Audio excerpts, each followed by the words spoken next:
in today's video, we will be solving this problem, power of x to the power n, which is very popular question. If you are appearing your interviews, you know this question is a lot required when you are going for an interview. They will definitely going to ask this kind of question, and they will tell you to do optimize thing.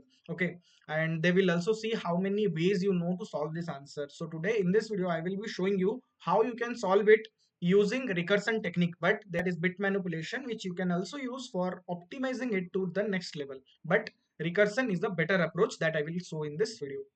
Okay, so before starting the video, I just need to show you that you can go through my channel and subscribe it if you have not subscribed. And I have a complete playlist of recursion. If you're learning recursion, go through my playlist. There I have added important videos, and again I will be also adding a lot more videos. And there also I have created a complete JavaScript related like series of LeetCode important videos, which you can go and watch it. Okay, so let's start the video without wasting any time. So this is a simple function given to us, and we have to find out x to the power n. Question, you cannot use any kind of inbuilt function. That thing also we have to take care. Okay, we should not use. And here if I tell you about this question, what does this question says? X will be given and n will be given. N is the power and x is the number. That number to the power you have to find, and exact floating number you have to return if any floating digits are there. Like here you can see in this case 2.1 and n is 3. So at that time it has some floating digit here 26100. You should return in that manner as well.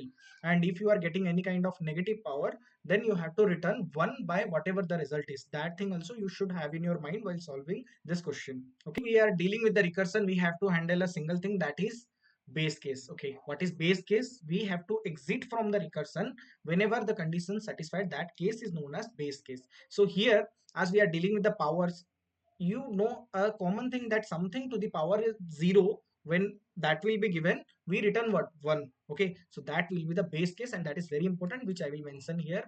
When n is triple equals to 0, then we will simply return 1, because we cannot find the power below that. If we cannot do any kind of division or multiplication of x and all that, we cannot do any operation. When power itself is 0, we'll just return 1. Okay, then what we can do? Then here this function like this n is given. Okay, and sometimes this n can be positive, sometimes this n can be negative. Okay, so we have to store, or we have to find out the power with a positive value. We will not care about negative positive initially, but while returning we will care about it. Okay, so what I will do, we can have a variable let result equals to 0. Initially we'll have our result is 0, and this n I will store in the power, but I will write math dot absolute. What absolute will do? Absolute work is to remove the sign. Even if it is negative, it will make it positive. If it is positive, then it will keep it same. Okay, it will not make any difference. So for that reason, I have added this one. Okay. So then what we will do? Every time whenever we are doing recursion call, we have to check whether our power, whatever power we have right now, is a even number or it is a odd number. Why I'm saying you? Let me show you a diagram.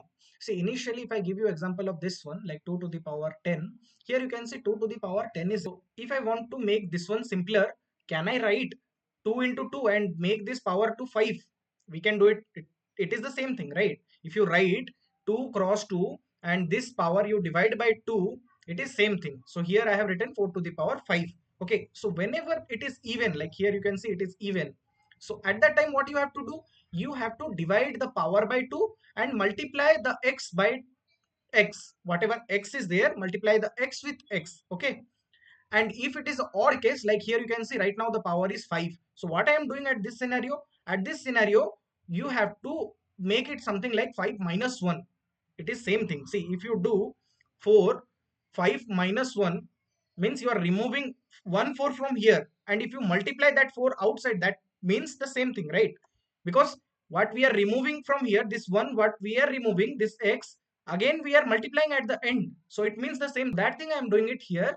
You can see this 5 I am doing minus 1 of it, so it will become 4, and 4 we can also split it to 2, because see 4 is there, 4 divided by 2 is 2, and then this 4 what is written at this side, we are doing 4 cross 4 to it. Okay, here, and this 4 what we removed in minus 1 we are multiplying here.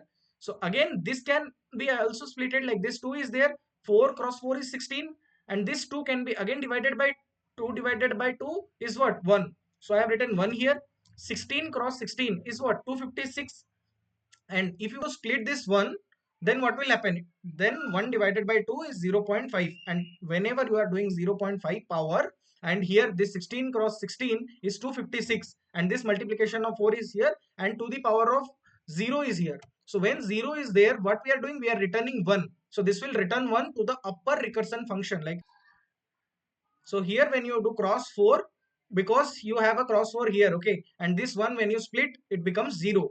So 256 multiplication of 4 is 1024, which you will return at last, because 4 is returned here, and then this is returned here, then this is returned here, and this finally give you the answer. Okay, so that thing we will be coding here. So first we have to check if your power, what you are having right now, modulo 2 is triple equals to 1 or triple equals to 0. Let's, then we can simply do result equals to, we'll again call this function, but this time while calling this one, what I will be doing here, it takes two things, x and n. As it is even, we discussed, we will multiply the x with x here and split this power, and this n we are storing here in the power, so that I can simply do power divided by 2. Okay, this thing you can do. And if it is odd case, else result equals to my power of x star x comma, this power is an odd number, so we can write power minus 1.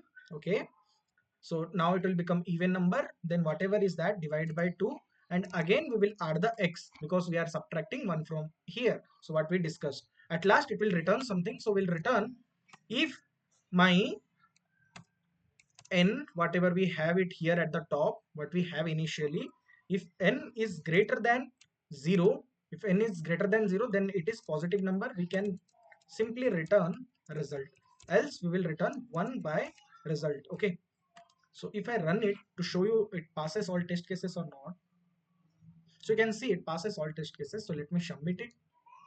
So you can see it passed 307 test cases and it beats 100%, and you can see my solution is here.